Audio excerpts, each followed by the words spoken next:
Berita dahsyat dan paling menyedihkan untuk UMNO.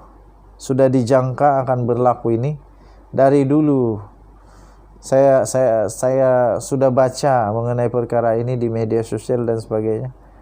Di newspaper, yaitu ada berkelompok-kelompok sudah dalam UMNO sekarang. Paling kurang ada 2 kumpulan. Pro kepada si anu dan pro kepada si anu. Dan setelah apa yang terjadi kepada Najib Razak, dia sudah dijatuhkan hukuman penjara. Setelah hukuman penjara terhadap Najib, wujudkan 2 kumpulan berbeza dalam UMNO. Ini amat bahaya dalam UMNO. Apa yang terjadi ini bahaya. Kalau memang betul ada 2 kelompok berbeza sekarang di dalam UMNO, ini bahaya. Ini bahaya. Kenapa? Ini boleh menyebabkan UMNO kalah teruk dalam pilihan raya nanti. UMNO perlu memastikan apa saja yang berlaku dalam parti, termasuk dakwaan wujudnya puak dalam kalangan pemimpinnya, tidak mengganggu proses pembinaan masa depan dan persiapan menghadapi pilihan raya umum PRU ke-15. Penganalisis politik dari University Sains Malaysia, sekali lagi USM, yaitu Profesor Dr. Siva Murugan Pandian berkata, hukuman terhadap bekas Perdana Menteri itu, yaitu Datuk Seri Najib Tun Razak, telah menimbulkan 2 pandangan berbeza dalam UMNO. Yang mana satu pihak berpandangan ia hukuman politik, manakala pihak lain pula ia meningkatkan ketelusan institusi kehakiman. Katanya, sudah tentu pertembungan ini membawa kepada satu polemik, yaitu dilema dalam parti. Bagi parti, saya percaya mereka mahu mempertahankan Najib berdasarkan kepada jasanya kepada parti, dan satu pihak lagi mahu parti bergerak ke hadapan. Sambungnya lagi, bagaimanapun UMNO harus merapatkan saf sekarang kerana selepas kes Najib ada lagi kes lain akan diputuskan, seperti yang membabitkan Presiden UMNO sendiri, yaitu Datuk Seri Dr. Ahmad Zahid Hamidi, dan kita tidak tahu jika akan ada lagi kes yang membabitkan pemimpin yang lain pula selepasnya. Jadi UMNO harus membuat persiapan awal supaya boleh berdepan dengan apa saja kejutan. UMNO perlu bersifat ofensif, bukan defensif, katanya. Sebab itu, katanya, walaupun wujud isu skandal dan sebagainya, ia harus dilihat dari 2 sudut, yaitu biar ia diputuskan mahkamah, dan satu lagi, tidak mengganggu persiapan parti, kerana ada banyak lagi isu yang perlu ditangani selepas ini, katanya, kepada BH pada hari ini. Kemarin, tuan-tuan dan puan-puan, Mahkamah Persekutuan telah mengekalkan sabitan hukuman 12 tahun penjara serta denda 210 juta ke atas Najib yang didapati bersalah pecah manah menyalahgunakan kuasa kedudukan pengubahan waram 42 juta ringgit milik SRC. Sebelum itu timbul dakwaan wujud desakan daripada UMNO supaya Perdana Menteri Datuk Seri Ismail Sabri Yaakob campur tangan dalam kes rayuan akhir Najib itu. Namun ia akhirnya telah dinafikan oleh Perdana Menteri.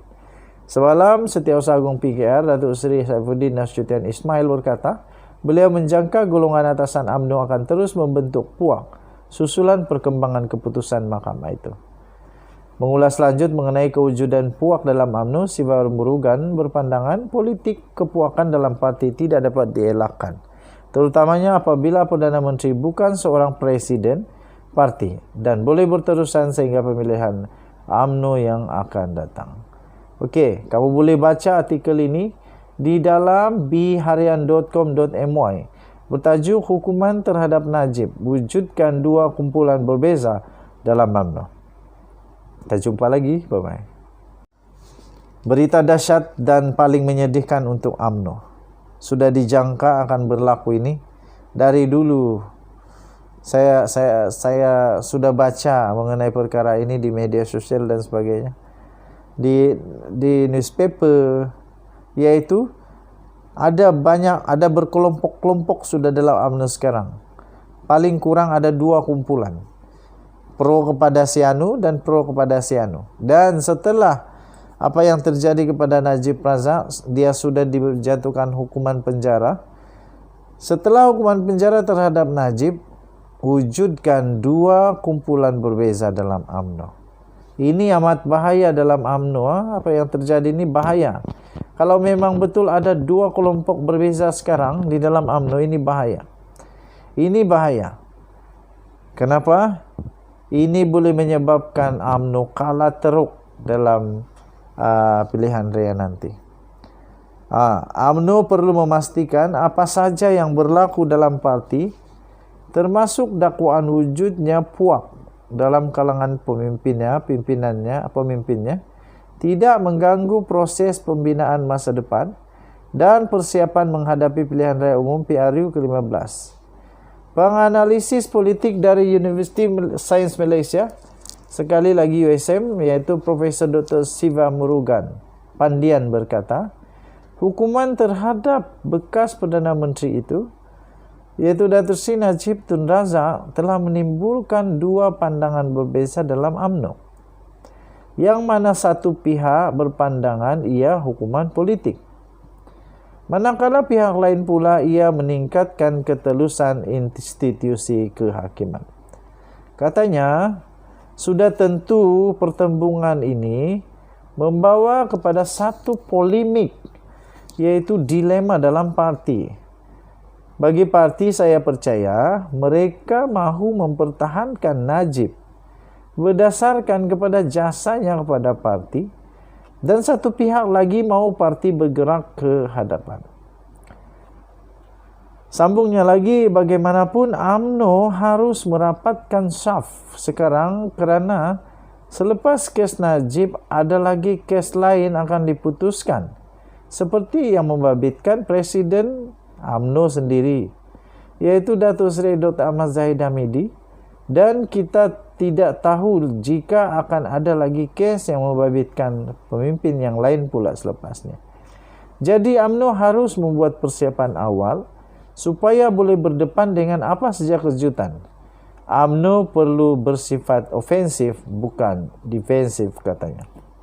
Sebab itu, katanya, walaupun wujud isu skandal dan sebagainya, ia harus dilihat dari 2 sudut, yaitu biar ia diputuskan mahkamah, dan satu lagi, tidak mengganggu persiapan parti, kerana ada banyak lagi isu yang perlu ditangani selepas ini, katanya, kepada BH pada hari ini. Kemarin, tuan-tuan dan puan-puan, Mahkamah Persekutuan telah mengekalkan sabitan hukuman 12 tahun penjara serta denda 210 juta ke atas Najib yang didapati bersalah pecah manah menyalahgunakan kuasa kedudukan pengubahan haram 42 juta ringgit milik SRC. Sebelum itu timbul dakwaan wujud desakan daripada UMNO supaya Perdana Menteri Datuk Seri Ismail Sabri Yaakob campur tangan dalam kes rayuan akhir Najib itu. Namun ia akhirnya telah dinafikan oleh Perdana Menteri. Semalam, Setiausaha Agung PKR Datuk Seri Saifuddin Nasution Ismail berkata, beliau menjangka golongan atasan UMNO akan terus membentuk puak susulan perkembangan keputusan mahkamah itu. Mengulas lanjut mengenai kewujudan puak dalam UMNO, Siva Murugan berpandangan politik kepuakan dalam parti tidak dapat dielakkan, terutamanya apabila Perdana Menteri bukan seorang presiden parti dan boleh berterusan sehingga pemilihan UMNO yang akan datang. Okey, kamu boleh baca artikel ini di dalam bharian.com.my bertajuk hukuman terhadap Najib, wujudkan 2 kumpulan berbeza dalam UMNO. Kita jumpa lagi. Bye-bye.